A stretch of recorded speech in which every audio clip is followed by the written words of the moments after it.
Baik, terima kasih. Bismillahirrahmanirrahim. Assalamualaikum warahmatullahi wabarakatuh. Waalaikumsalam warahmatullahi wabarakatuh. Alhamdulillahirabbil alamin wassalatu wassalamu ala sayyidil mursalin sayyidina wa habibina wa qaidina wa maulana Muhammad wa ala alihi wa ashabihi ajmain. Subhanaka la ilma lana illa ma 'allamtana innaka antal alimul hakim. Allahumma 'allimna ma yanfa'una wanfa'na bima 'allamtana warzuqna ilman yanfa'una birahmatika ya arhamar rahimin. Rabbana shrah lana sudurana wa yassir lana umurana. Allahumma arinal haqqa haqqan warzuqna tiba'ah wa arinal batila batilan warzuqna tinabah wa la taj'alhu multabisan 'alaina fanadhil waj'alna lil muttaqina imama. Allahumma la sahla illa ma ja'altahu sahla wa anta taj'alul hazna idza syi'ta sahla. Amin. Amma ba'd. Alhamdulillah, kita mengucapkan tahmid sebagai tanda kesyukuran kita kepada Allah Subhanahu wa taala karena dengan perkenannya juga kita bisa bertemu kembali di tempat yang mulia ini pada waktu yang penuh rahmat, yang penuh berkat. Mudah-mudahan dengan niat kita yang ikhlas dan amal ibadah kita walaupun sedikit tapi berkelanjutan akan menjadi sebab untuk kita mendapatkan keridhaan Allah Subhanahu wa taala, mendapatkan rahmat dan berkatnya di dunia dan di akhirat kelak, sehingga kita bisa berjumpa dengan Nabi kita Muhammad sallallahu alaihi wasallam, para nabi, para rasul, para sahabat dan juga orang-orang saleh insyaallah. Jadi sesudah Nabi Musa diangkat oleh Allah Subhanahu wa taala menjadi rasul, di mana Nabi Musa mendapatkan dua mukjizat yang nyata, yaitu tongkat dengan tangan yang bercahaya bersinar tersebut. Akhirnya Nabi Musa berjumpa dengan Fir'aun. Jadi sesudah di Tur Sina, Nabi Musa melanjutkan perjalanannya dari sana, melintasi Laut Merah dari sana terus sampai di sebelah timur Sungai Nil, yaitu tempat Nabi Musa. Jadi Nabi Musa bertemu dengan keluarganya, kemudian Nabi Musa terus pergi ke Fir'aun. Sesudah membawa kakaknya yaitu Nabi Harun alaihissalam. Mereka pergi ke Fir'aun, pergi ke istana, di mana Nabi Musa pernah hidup di sana selama beberapa tahun. Nabi Musa tahu itu di mana tempatnya. Maka ayat ini mengatakan, yang kita baca malam hari ini, a'udzubillahi minasyaitonirrajim. Falamma ja'ahum Musa biayatina bayinat. Maka ketika Nabi Musa datang berjumpa dengan Fir'aun di istananya yang berada dengan Fir'aun tersebut, semua pembesar dengan membawa tanda-tanda kebesaran kami yang jelas. Ayatina bayinat, tanda-tanda kebesaran kami yang benar. Kalau kita lihat ayatina ini adalah jamak daripada tanda-tanda kebesaran, jamak ayatina. Tapi Nabi Musa ketika sebelum ini kan hanya dapatnya dua, yaitu tongkat dengan tangan. Tongkat dengan tangan, jadi dua harusnya. Tapi kenapa ayat ini mengatakan lebih dari dua? Tiga, ayatina jamak. Kenapa sampai begitu? Akhirnya memang ada beberapa pentafsiran, diantaranya mengatakan bahwa ayatina ini memang ditujukan kepada dua ayat saja, yaitu tongkat dengan tangannya, tongkat dengan tangan yang bercahaya, dua itu saja. Satu. Tetapi ada juga mengatakan tidak, itu semua tanda-tanda kebesaran Allah, yaitu mukjizat Nabi Musa yang 9 yang dibawa oleh Nabi Musa kepada Fir'aun dan orang-orang Mesir. Jadi 9 kan kita pernah menyebutkan 9 tanda-tanda kebesaran Allah. Makanya dikatakan ayatina, tanda-tanda kebesaran kami yang lebih dari 3, lebih dari 2, jamak. Kan di dalam bahasa Arab itu ada yang mufrad, tunggal, ada musanna. Ini kelebihan bahasa Arab, musanna, dual, bahasa lain tidak ada, dan jamak, yaitu plural. Nah, disebutkan. Harusnya biayataina. Itu kan apa? Antara apa namanya? Tongkat dengan tangan biayataina. Harusnya gitu. Tetapi tidak menyebutnya ayatina. Nah, jamak ya disebut. Ini diantaranya tadi kita sebut. Yang juga ada juga mengatakan iya. Karena besarnya tanda kebesaran itu walaupun hanya 2, jadi dianggap banyak. Oh, dianggap banyak walaupun itu 2. Nah, karena biasa di dalam Al-Quran kalau ketika menceritakan sesuatu yang luar biasa, yang besar, itu akan besar juga. Wa in ta'ifatani minal mu'minina qatatalu. Padahal 2 saja, 2 golongan. Tetapi dijamakkan di sana. Karena apa? Besar dalam keadaan yang besar tersebut. Makanya 2 ayat tadi adalah besar. Tapi kita condong bahwa fa yang ada, fa, falamma, maka kemudian dari itu, yang dalam bahasa Arab adalah langsung datang pada. Ya, kenapa? Kurang jelas? Wah, yang mana nih Pak? Ini kah? Wah, dari tadi nggak kedengarannya, harus gitu diulang lah. 7 menit, saya ulang lagi lah. Bismillahirrahmanirrahim katanya. kita lihat kan ya. Apa lagi? Kurang lagi sana. Mau dua-duanya dipakai.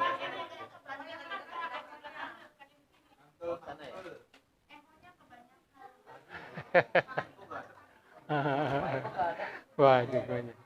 Yang kita lihatnya. Ini sebentar lagi mukjizat Nabi Musa datang sebentar lagi. Nggak ada suaranya lagi. Wah. Anak Aizat. Sudah tidur Aizat. Okay. Baik. Jadi datang Nabi Musa tersebut. Hanya dikatakan, fa ini adalah langsung datang. Sesudah Nabi Musa dari Tur Sina diangkat menjadi Nabi dan Rasul. Terus Nabi Musa datang ke Fir'aun tersebut. Makanya sebutnya fa. Tetapi kalau kita lihat dari sejarah, selama Nabi Musa bersama dengan Fir'aun dan orang-orang Mesir, memang dikatakan Nabi Musa tinggal dengan orang Mesir sesudah Nabi Musa kembali selama 40 tahun. Ya, Nabi Musa kembali 40 tahun umurnya. Diangkat menjadi Nabi umurnya 40 tahun. Kemudian Nabi Musa tinggal dengan Fir'aun 40 tahun juga. Karena nanti umur 80 tahun Nabi Musa 83 membawa orang-orang Bani Israel ke Palestina. Nah, nanti ceritanya. Maka dikatakan walaupun masanya 40 tahun tersebut, tetapi dianggap di sisi Allah sangat pendek. Nah, sangat pendek. Maka dikatakan dibawakan semua mukjizatnya. Yang 9 tersebut. Sebagaimana disebutkan dalam ayat yang lain kan, tis'i ayatim bayinat, 9 tanda-tanda kebesaran kami, yaitu dengan tongkatnya, dengan tangannya, dengan diutusnya kelaparan, dengan dikirimnya dofade katak, diturunkannya darah, diturunkannya semua, ada 9 di sana. Jadi semuanya ini orang-orang Fir'aun mengatakan mahadza illa sihrum muftara. Semua ini adalah sihir saja. Mereka tidak percaya. Apa yang dibawa oleh Nabi Musa semuanya adalah sihir yang diada-adakan. Jadi tidak percaya. Padahal mereka setiap mendapatkan mukjizat, mereka mengatakan kepada Musa, mohonlah kepada Tuhanmu wahai Musa, angkat dari kami musibah ini. Musibah misalnya diutusnya katak-katak atau kodok-kodok. Datang di negeri Mesir. Semua di tempat, semuanya kodok. Sampai tempat menyimpan beras. Sampai sumur-sumur mereka, semuanya kodok. Ya, mereka mendapatkan kesusahan. Minta kepada Nabi Musa supaya angkat ini, diangkat. Tapi sesudah diangkat, kembali lagi mereka, ini semuanya sihir. Nah, semuanya adalah sihir. Mereka tidak percaya dengan apa yang dibawa oleh Nabi Musa sebagai mukjizat tersebut. Sama dengan orang-orang Quraisy kan? Orang-orang Quraisy juga mereka tidak percaya kepada mukjizat yang dibawa oleh Nabi Muhammad sallallahu alaihi wasallam. pada bulan purnama pada suatu malam Rasulullah Shallallahu Alaihi Wasallam diminta oleh orang-orang Quraisy, wahai Muhammad, kasih tahu ke kita ini apa bukti kamu bahwa kamu ini seorang nabi dan rasul. Kata orang Quraisy meminta kepada Nabi Muhammad Shallallahu Alaihi Wasallam, apa buktinya kamu ini seorang nabi? Akhirnya Nabi Muhammad Shallallahu Alaihi Wasallam menunjuk kepada bulan purnama. Wahai orang-orang Quraisy, kamu lihat itu bulan purnama. Akhirnya Rasulullah Shallallahu Alaihi Wasallam membelah bulan purnama itu dengan tangannya. Jarinya dibelah begitu dua, akhirnya terbelah bulan tersebut. Sehingga Jabal Nur ada di tengahnya. Jadi Jabal Nur dari Mekah, ini kanan sebelah sini, kiri sebelah sini bulannya, di tengah-tengahnya Jabal Nur begitu. Jadi diperlihatkan kebesaran Allah Subhanahu wa taala, dilihatkan begitu. Lihat. Nih, isyhadu kata Rasulullah. Saksikan. Apa yang kamu minta aku sudah bikin. Bulan saya belah. Bulan saya belah. Tetapi orang musyrik Mekah enggak percaya. Ini bohong. Ini sihir katanya. Ini hanya untuk kita saja yang ada di sini. Kenapa kita melihat ini? Karena kita kena sihir oleh Muhammad. Mungkin orang-orang lain di tempat yang lain mereka enggak ngelihat. Kata orang-orang Quraisy tersebut. Nanti kita tanya orang-orang yang datang dari luar Mekah. Ditanya kepada orang-orang yang dari luar Mekah, apakah kalian melihat ada bulan terbelah? Mereka bilang, ya, kami melihat bulan terbelah. Terbukti, ya kan, bahwa bukan hanya orang Mekah saja. Artinya kalau begitu, orang-orang di luar Mekah kena sihir Muhammad. Tetapi mereka tidak percaya itu semuanya. Masih dikatakan sihrum muftara, sihir yang mengada-ngada. Begitu juga 9 tanda kebesaran. Tongkat menjadi ular, sihir. Tangan Nabi Musa dimasukkan, cahaya keluar darinya, sihir semua. Semua bersih sihir. Sehingga sesudah itu, yang pertama sekali berkaitan dengan bagaimana dikumpulkannya ahli sihir atau tukang sihir orang-orang Fir'aun tersebut. Akhirnya terjadi sihir-sihir, perbalahan atau kompetisi antara Nabi Musa dengan tukang sihir. Itu cerita yang lain. Jadi 9. Semuanya dikatakan oleh Fir'aun muftara. Kata mereka, wa ma sami'na bihadza fi abainal awwalin. Kami tidak pernah mendengar cerita ini. Bahwa Tuhan itu ada satu, katanya. Tuhan itu ada satu. Kami tidak pernah mendengarnya. Daripada nenek moyang kami. Sebagaimana kita ketahui, kita pernah sebutkan, bahwa Nabi Musa ini kan keturunan keempat daripada Nabi Yakub. Dari Nabi Yakub keturunan yang keempat. Nabi Yakub kan tinggal di Mesir. Nabi Yakub di sana tinggal di Mesir, kemudian ketika zaman Nabi Yusuf, Mesir menjadi beriman. Ya kan? Menjadi beriman. Nah, sesudah itu beberapa generasi sesudahnya akhirnya mereka menjadi musyrik, menyembah berhala. Jadi apa yang dikatakan oleh Fir'aun bohong. Karena mereka kata, kami tidak pernah mendengar nenek moyang kami menyembah satu Tuhan.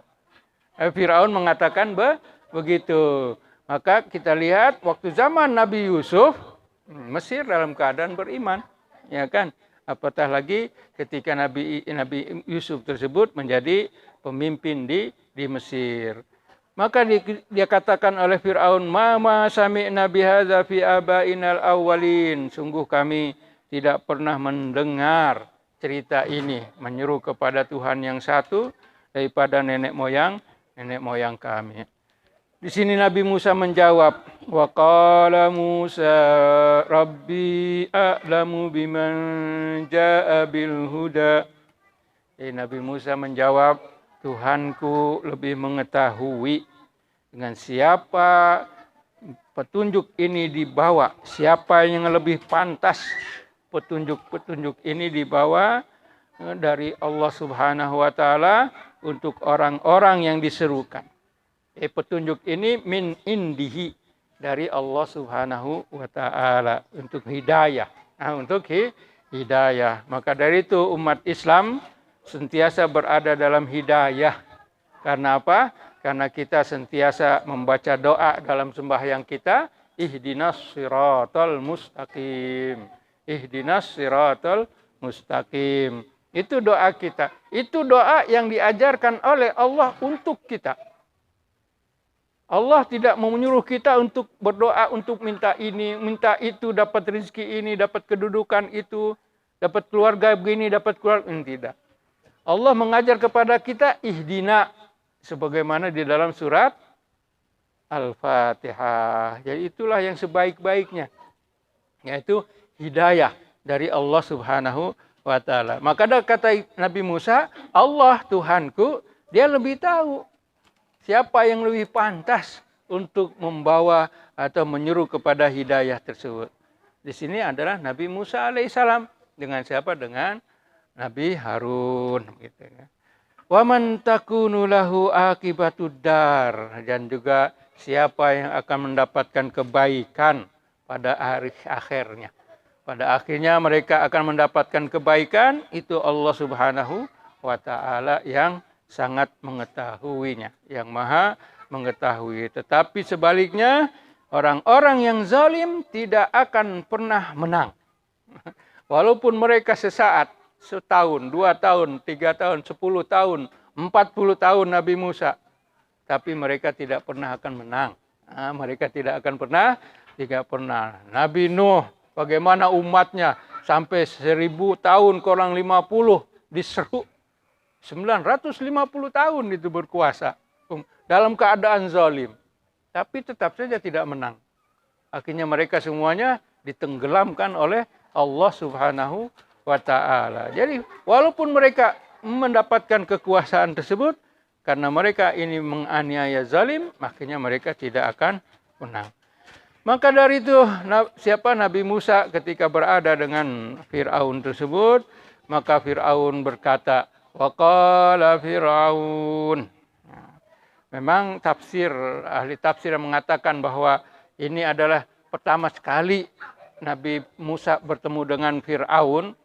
Sesudah kembali, maka Fir'aun mengatakan ketika itu kepada pembesar-pembesarnya, waqala Fir'aunu ya ayyuhal mala'. Berkatalah Fir'aun kepada pembesar, wahai pembesar-pembesar, para pembesar, ma'alimtu lakum min ilahin ghairi. Aku tidak mengetahui ada Tuhan untuk kalian selain diriku. Jadi Nabi Musa dihadapkan pada hakikat ini. Dikatakan antara ayat ini dengan perkataan Fir'aun di surah yang lain, yang mana di sana dikatakan ana rabbukumul a'la. Ya kan? Ana rabbukumul a'la. Si Fir'aun berkata, aku adalah Tuhan kalian yang maha tinggi. Antara perkataan itu dengan ayat ini 40 tahun. Jadi berkuasanya sangat luar biasa. Fir'aun sudah mengatakan bahwa dia adalah Tuhan. Makanya penduduk Mesir semuanya dibodohi. Semuanya ingat, dipaksa. Fastakhafuhu, fastarhabuhum dalam ayat yang penduduk Mesir ditakut-takuti. Sehingga mereka semuanya terbalik bahwa memang mereka mengetahui bahwa Tuhannya adalah Fir'aun. Tuhan Fir'aun tersebut. Maka dikatakan ma'alim tuh, aku tidak tahu di sini. Untuk kalian ada Tuhan selain daripada aku.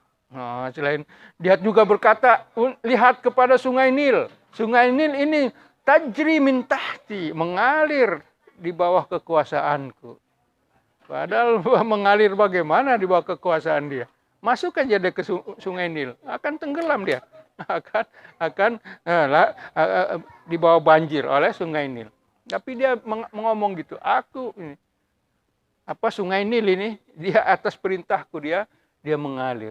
Tapi diterima saja oleh orang-orang Mesir, diterima oleh orang-orang Mesir dalam kedunguan mereka. Maka dikatakan di sini fa'aukidli. Dia perintahkan kepada ketua salah seorang daripada pengikutnya yang berkuasa ketika itu yang bernama Haman. Jadi yang berkuasa Fir'aun, yang melaksanakan perintah semuanya Fir'aun itu adalah Haman ini.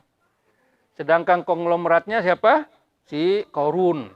Konglomeratnya si Korun. Jadi ada dua yang berkuasa di sini dengan konglomerat. Nah, konglomeratnya Qarun, yang tangan kanannya si Fir'aun, Haman. Nah, disebutkan. Haman di sini. Fir'aun memerintahkan Haman.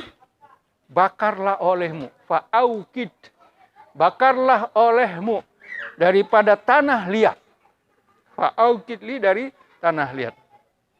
Yang mana dari tanah liat tersebut, kamu akan jadikan batu bata. Jadi perintah Fir'aun, bakar tanah liat, buat oleh kamu batu bata. Dikatakan oleh para ulama bahwa pertama sekali yang membuat batu bata ini adalah Fir'aun. Nah, yang membuat batu bata. Cerita batu bata yang ada. Maka dari itu kita lihat di piramid dengan apa? Batu bata itu semuanya. Yang ada. Maka kata Fir'aun kepada Haman, wahai Haman, bikin untuk aku. Bakar oleh kamu tanah liat tersebut, kemudian bikin bata dari tanah liat yang dibakar, dan sesudah itu faj'al li sarhan. Jadikan untukku, bangunkan untukku suatu istana yang tinggi. Sarah. Nah, sarah adalah bangunan tinggi. Bangun oleh kamu, wahai Haman, bangunan yang tinggi dengan akhirnya dikatakan Haman mengumpulkan 50.000 tukang bangunan. Dikumpulkan oleh Haman 50.000. Mereka membuat bangunan tadi. Dengan dia dibuat daripada tanah liat, dibangun oleh mereka sampai mereka sudah tidak bisa bernapas di atas. Karena oksigen kan sudah nggak ada di atas, jadi nggak bisa. Yang ada tersebut, maka dikatakan sangat tinggi bangunan tersebut, sangat tinggi. Nah, dari itu akhirnya ada para ulama yang berpendapat waktu zaman Nabi Musa dengan Fir'aun ini, pada ketika itu sudah ada lift. Sudah ada lift. Ya kan? Nanti sesudah dibangun begitu tingginya, sudah sampai nggak bisa apa-apa di atas, nggak bisa berdiri karena sudah hilang oksigen. Nanti kan akhirnya si Fir'aun ini naik ke atas. Maka dikatakan la'alli attali'u ila ilahi Musa. Mudah-mudahan aku bisa melihat Tuhannya Musa di atas. Kalau dia sebagai raja naik tangga ke tempat yang tinggi, nggak mungkin. Raja mau naik ke tempat yang bangunan yang tinggi sekali, nggak bisa. Kecuali digendong. Digendong juga bagaimana mau gendongnya? Atau mau pakai tanduk kah atau gimana? Dibawa ke atas. Atau mungkin waktu zaman itu sudah ada teknologi lift. Sudah diangkat itu sampai ke atas. Akhirnya sampai di tempat yang paling tinggi. Dia berteriak kepada orang-orang di bawah. Ya, tinggi di atas, nggak tahu teriaknya bagaimana. Akhirnya ngomong kepada semuanya. Atau mungkin sudah pakai speaker ya. Di atas ada ngomong, didengar di bawah. Nah, seperti kita sekarang sedang rame-rame kan, pakai speaker kedengaran. Hei, kata Fir'aun, nih saya sudah sampai di atas, mana ada Tuhannya di Musa? Saya nggak ketemu.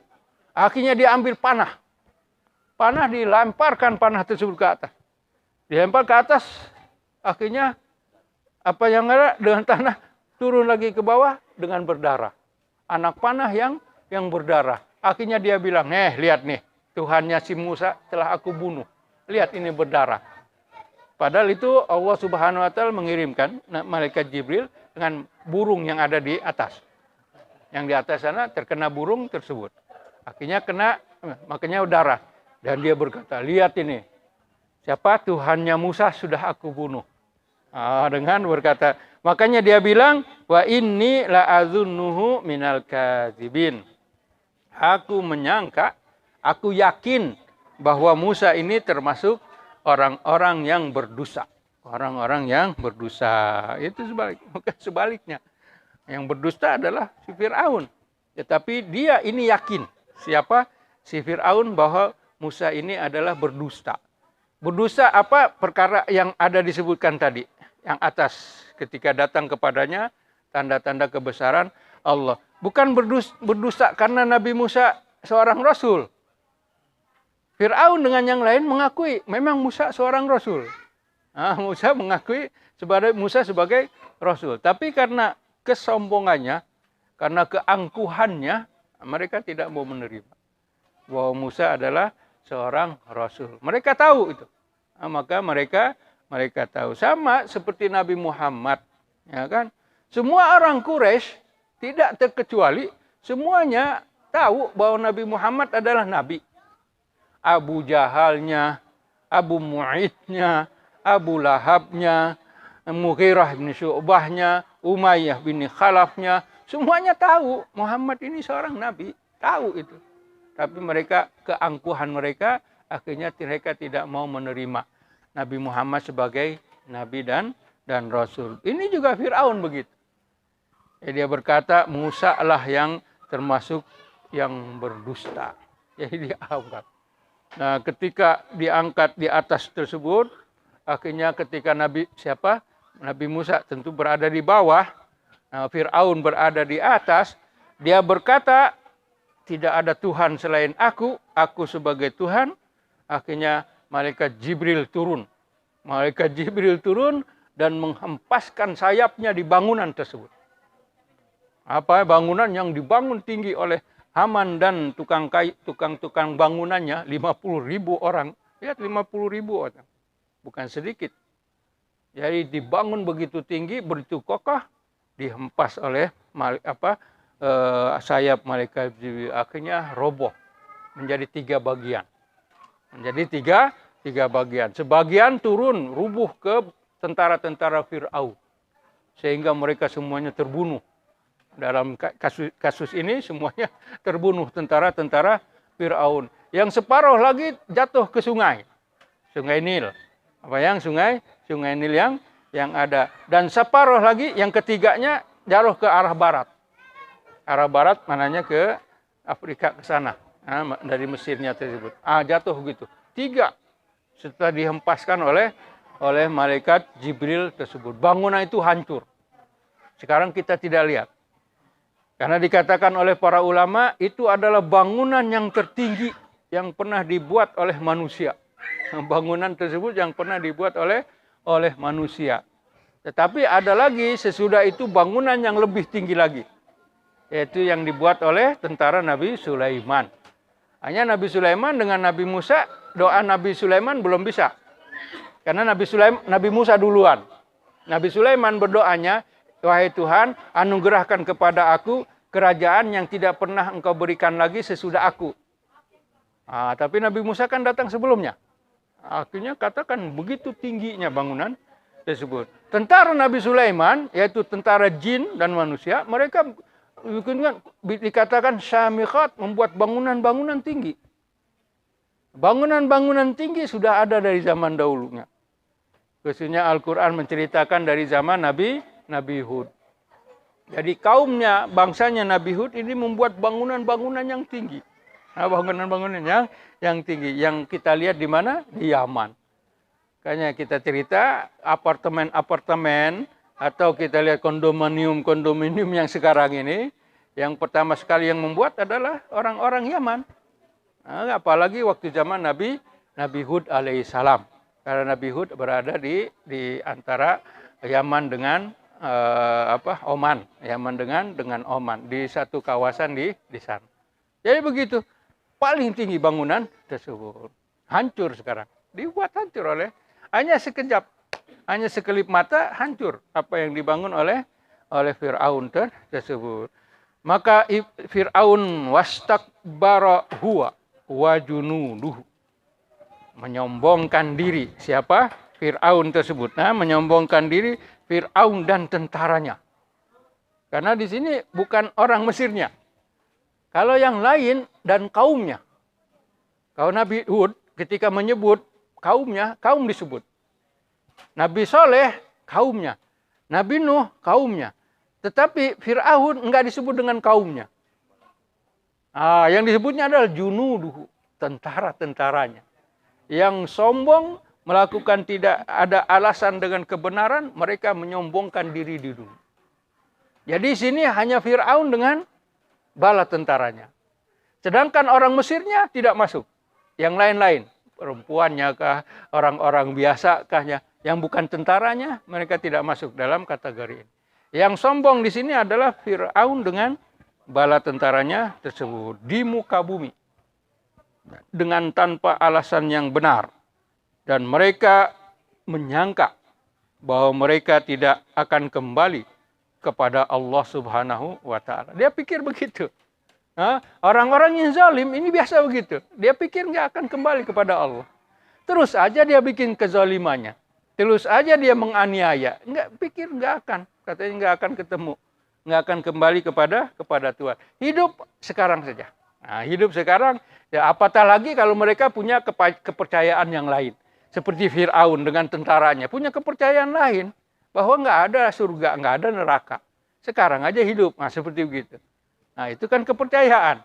Ya kan? Yang ada. Maka mereka menyangka bahwa mereka tidak akan kembali kepada Allah Subhanahu wa Ta'ala. La yurja'un.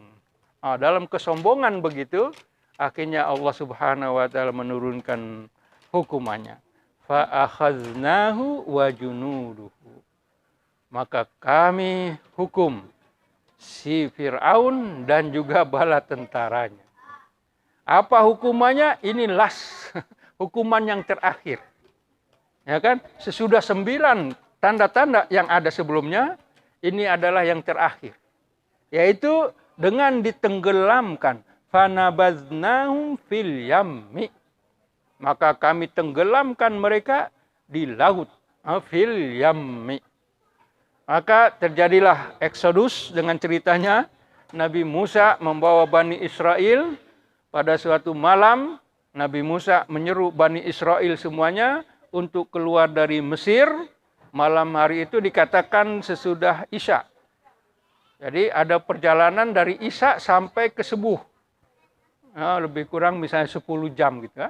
10 jam dibawa oleh siapa? Nabi Musa, orang-orang Bani Israel ini. Semuanya suruh, semuanya keluar.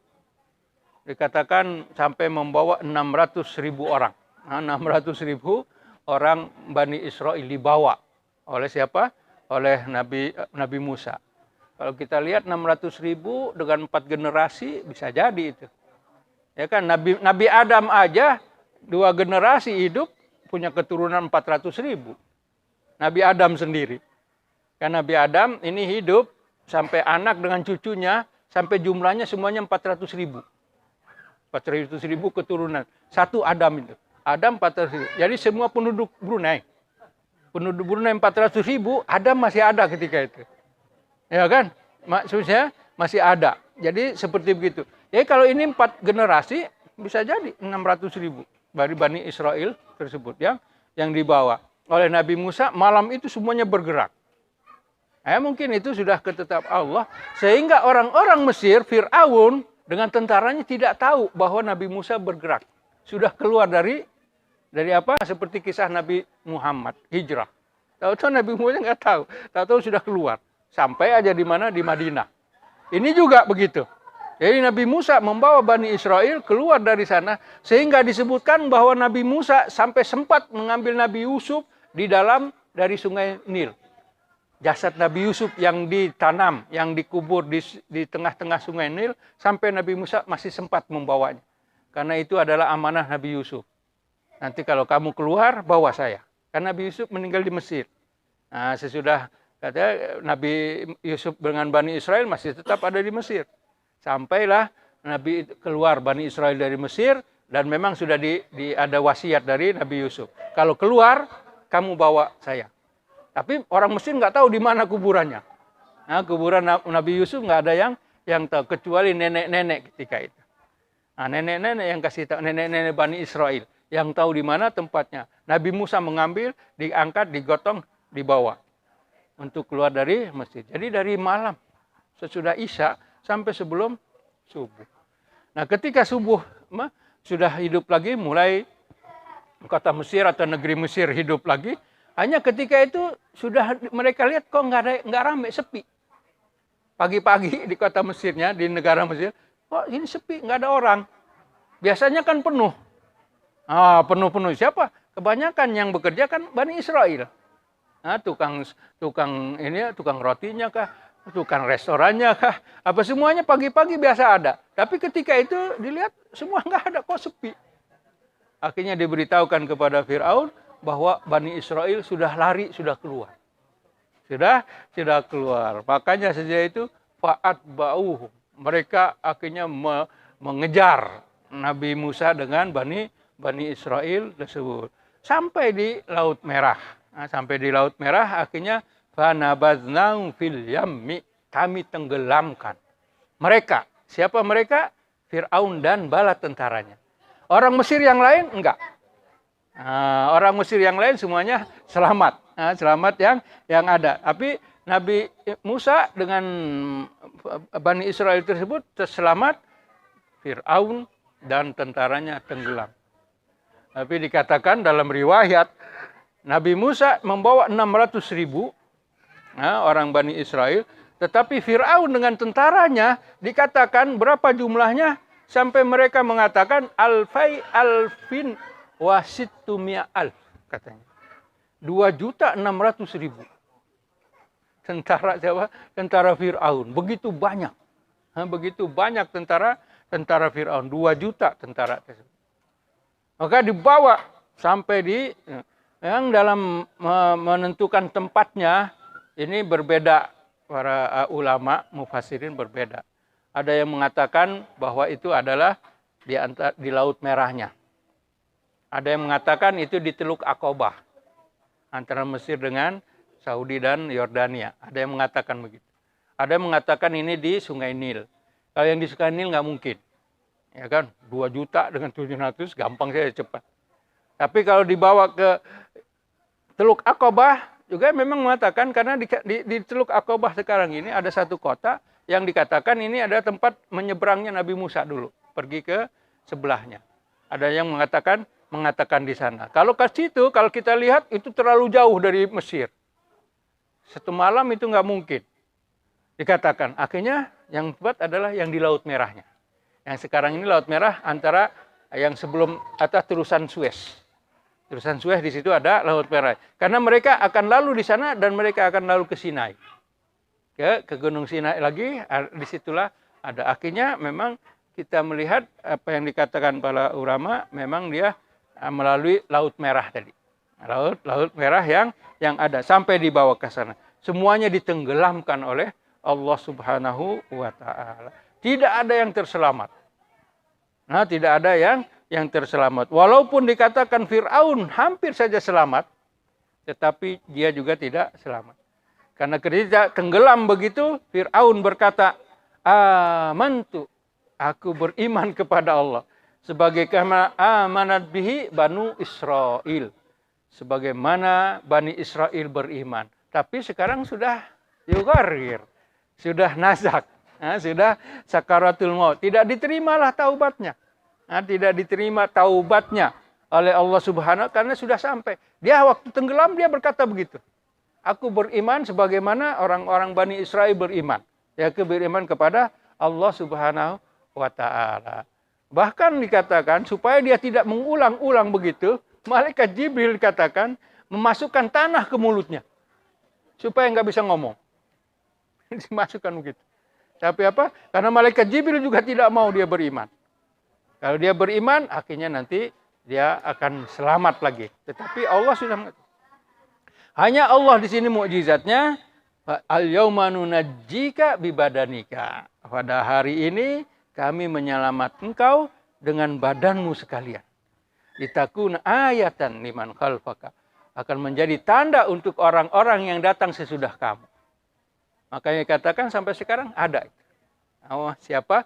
Si Fir'aun ini. Fir'aun yang tenggelam bersama tentaranya ketika mengejar Nabi Musa. Maka dari itu Allah berfirman, "Fanzur kaifa kana akibatul zalimin." Maka lihatlah, perhatikanlah oleh engkau wahai Rasulullah, bagaimana akibat yang kami berikan kepada orang-orang yang zalim tersebut. Ditenggelamkan oleh Allah Subhanahu wa Ta'ala. Sehingga dengan ditenggelamkannya Fir'aun tersebut, akhirnya apa tujuan ditenggelamkannya tersebut? Akhirnya diceritakan bagaimana ceritanya tersebut oleh Allah Subhanahu wa Ta'ala. Itu di 2 ayat berikutnya. Tapi sebagaimana dijanjikan minggu lalu, katanya kita berikan untuk tanya jawab dulu. Yang dua ayat ini kita diamkan dulu. Kita akan lihat kenapa sampai ditenggelamkan. Apa tujuan ditenggelamkannya tersebut. Itu insya Allah in next meeting. Sekarang kita ada apa? Tanya jawab dulu. Sudah masih ada waktu.